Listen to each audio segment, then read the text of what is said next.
जैसे खास करके जो अपना कृषि है, एग्रीकल्चर है, उसमें बीज का बहुत बड़ा योगदान है। जैसे कि सर ने बताया कि यहाँ पर एक स्किल डेवलपमेंट का प्रोग्राम भी चलता है।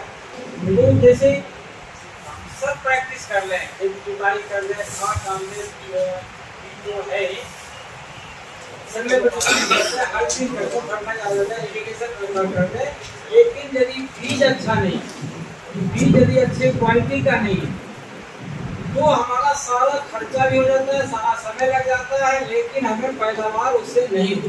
खास करके आजकल जो वर्तमान परिप्रेक्ष्य में है, किसान अवेयर तो हो चुके हैं, लेकिन जैसे भी धान का सीजन आ, अब मान लेते हैं कि उसको पूसा बासमती 1692 चाहिए, पूसा बासमती 1718 चाहिए, लेकिन बीज पर तो लिखा होता नहीं है। तो जैसे प्राइवेट कंपनियां ज्यादातर आ रही है, उसमें ज्यादातर जैसे कि मिक्सिंग का बीज आ जाता है। जैसे हम मांग रहे हैं उसमें 1692 का, उसमें 1502 आ गया, 1718 आ गया। उससे क्या होता है कि हमारा जो जितनी लागत आती है, जब फसल लगने से लेकर के कटने तक मन अच्छा लगता ही नहीं, क्योंकि जब सिमिलरिटी नहीं होता है तो उसमें हमारा मार्केट वैल्यू भी कम हो जाता है। तो जैसे बीज जो है, इसीलिए जहाँ भी है कोई भी किसान हो, उसको यदि बीज पैदा करना हो, तो सबसे पहले क्या है कि यदि उसके पास 5 एकड़ खेत है, तो 15-25 बीघा खेत है, तो 1 बीघा में वो सीड प्रोडक्शन करे। खास करके जैसे धान, अपने अलीगढ़ में जैसे धान बहुत ज्यादा लार्ज स्केल पर होता है, उसके बाद जैसे गेहूं की खेती होती है। तो इसमें जैसे जो वैरायटी लेना हो, जैसे पूसा बासमती 1692 है, तो यहाँ जैसे कृषि विज्ञान केंद्र है, यहाँ से जैसे F1 को मिल जाएगा, F2 मिल जाएगा, या ज्यादातर किसान जो है सब आदमी दिल्ली से नहीं ला पाएंगे बीज, ना तो ज्यादा मिल नहीं पाता। तो जैसे हम लोग जैसे कृषि विज्ञान केंद्र है, हर एक जनपद में है, डिस्ट्रिक्ट में है, तो वहाँ से जो है जैसे हम लोग बीज ले आए, ब्रीडर ले आते हैं, हम लोग फाउंडेशन फर्स्ट ले आते हैं, उसको जो है हम लोग यहाँ कृषि विज्ञान केंद्र में, यहाँ के क्लाइमेट में सीड प्रोडक्शन कर करके यहाँ के किसानों को हम लोग उपलब्ध कराते हैं, जिससे कि उसे अच्छे किस्म, जैसे मान लें गेहूं का भी पिछले बार मैंने लगभग 90 कुंटल बीज DBW 303 और DBW 327 का हम लोगों ने IRI से बीज लाए थे, वहाँ करनाल से, उसको मैंने यहाँ सीड प्रोडक्शन कर करके और उसको हमने किसानों को उपलब्ध करा। तो जो बीज जो है बहुत बड़ा अच्छा इशू है। इस बार भी हम लोगों ने जैसे धान का बीज है, पूसा बासमती 1692 है, उसको हम लोग किसान को उपलब्ध कराएंगे।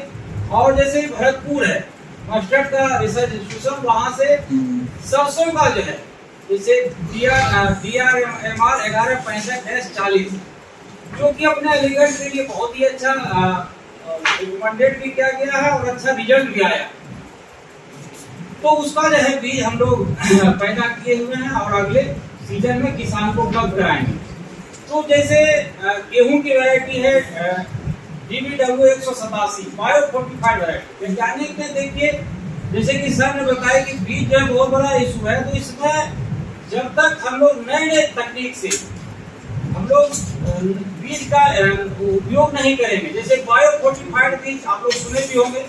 बायो फोर्टिफाइड का मतलब होता है कि बीज में ही वैज्ञानिक ने, जैसे कि आयरन की मात्रा जनरली कम होती है, या जैसे मैग्नीशियम की मात्रा कम होती है, जो कि सामान्य में नहीं होता, वैज्ञानिक ने उसी में जिंक की मात्रा, जैसे हम लोग जिंक को भी टेबलेट खाते हैं, तो आयरन की मात्रा को बढ़ाने के लिए टेबलेट खाते हैं, तो वैज्ञानिक ने उसी बीज में ही जो है उसमें बढ़ोतरी कर दिया, जिससे कि हमें बाहर से इसको लेने की जरूरत नहीं पड़ता। इस तरह की जो वैरायटी है उसको हम लोग बायो फोर्टिफाइड वैरायटी कहते हैं। जैसे कि गेहूं में आपका DBW 187 है, ये नोट भी कर सकते हैं आप, जो कि आपका और सबसे ज्यादा हार्डनिंग वैरायटी, यानी कि जैसे अपने यहाँ अलीगढ़ में छोटा बीघा है, यहाँ 5 बीघा से लेकर के 5 कुंटल से लेकर के आपका 7 कुंटल तक पैदावार हो।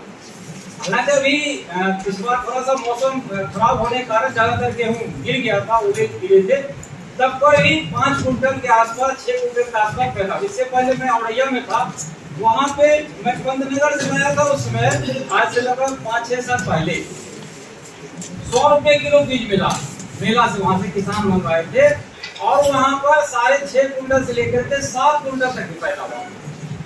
तो सबसे जो हाइब्रिड वैरायटी और सबसे जो महत्वपूर्ण बात ये है कि ये कम दिनों की वैरायटी। ज्यादातर गेहूं, एक बार मैं अभी ओडिया में था तो किसान दिसंबर में DBW 303 को लेके जा रहे थे। अब DBW 303 जो है वो 155-60 दिन की वैरायटी, अब वो दिसंबर में लगा रहे हैं।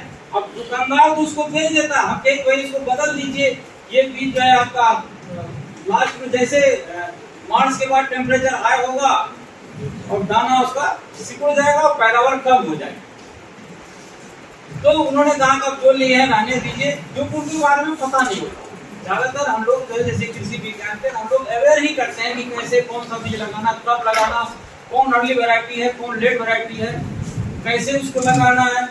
तो DBW 187 जो है मात्र 120 से 25 दिन की वैरायटी और पैदावार 5 से लेकर के 7 कुंटल तक पैदावार। और सबसे महत्वपूर्ण क्या है कि अपने यहाँ का जो ज्यादातर एरिया में है धान लगाते हैं।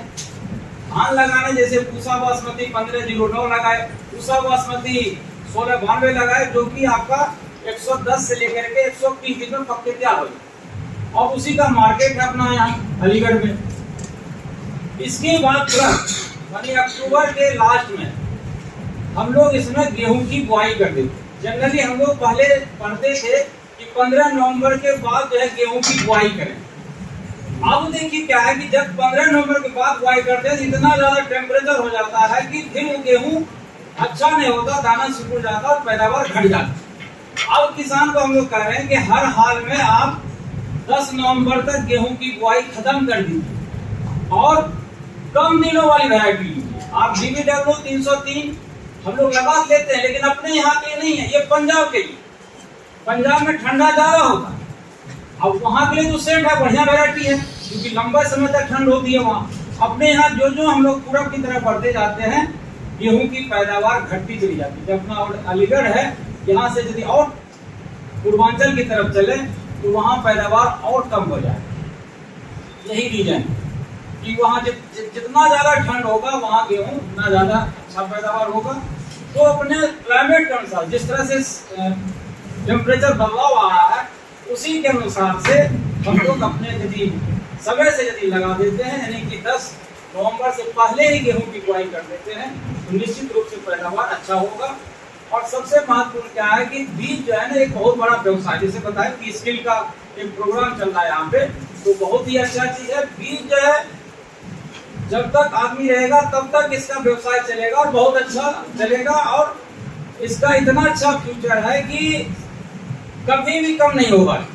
अभी भी इसमें बहुत काम करने की जरूरत है क्योंकि किसान अभी भी अवेयर नहीं है। अभी ज्यादातर किसान दुकानदार के पास जाता है, वो देखता है कि कौन सा बीज है, तो ये फलाना ये रिसर्च वाला है जो कि 70 रुपये किलो है।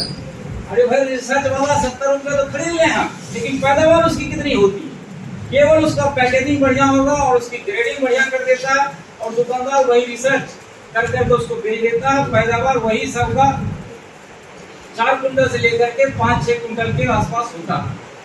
तो यदि हम लोग किसान को अच्छा बीज उपलब्ध करा दें, प्लांटिंग मटेरियल उपलब्ध करा दें, जैसे कि हॉर्टिकल्चर डिपार्टमेंट के द्वारा जो हमारे यहाँ भी एक हाईटेक नर्सरी का निर्माण किया गया है, तो ये बहुत ही अच्छा चीज है। हालांकि यहाँ अभी उतना अवेयर नहीं हो पाया किसान। इससे पहले जहाँ मैं था उमरदा में बहुत बड़ा सेंटर है इसका, तो वहाँ पे ज्यादातर किसान औरैया के या इटावा के किसान ले जाते थे दूर दूर के, कि जैसे किसान हम पौधा जैसे तैयार है, जैसे खेत कोई खाली है तो कोई फसल लगी हुई है, उससे पहले ही उसको बुक कर दिया कि भैया हमें 20 तारीख को पौधा चाहिए।